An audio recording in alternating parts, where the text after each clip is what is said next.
There's a long history of government and regulation thwarting such innovation and experimentation, which we find really disappointing.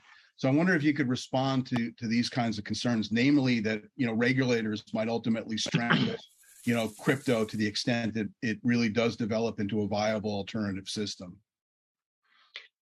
So I'll talk about it in two pieces. One is unbacked cryptocurrencies as such, and those have not and don't appear to offer, have not offered and don't appear to offer much in the way of public interest in using them as payments. Let's say it's not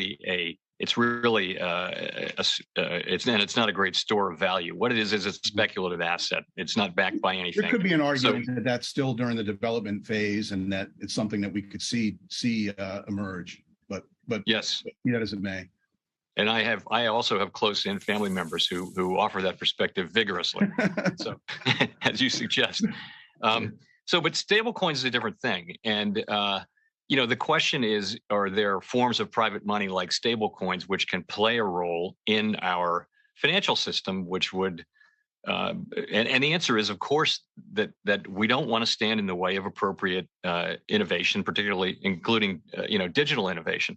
But we think that something like that, which is purporting to be money, would need to be appropriately regulated. And I hear that wide agreement on that, by the way, from a lot of the stablecoin companies now are seeing that as part of getting to a place where they are a legitimate part of the financial system. So I think you need regulation. If people are going to think something is money, then it needs to actually have the qualities of money.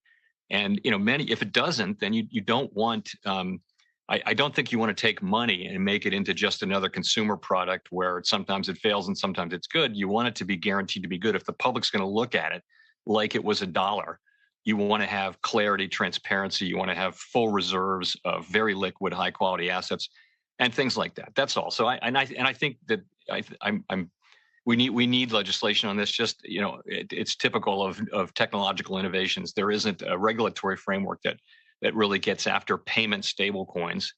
And so I think that's what's needed. But I wouldn't think of us as being opposed to that kind of innovation. We're more the people who are saying, among others, that we need appropriate regulation.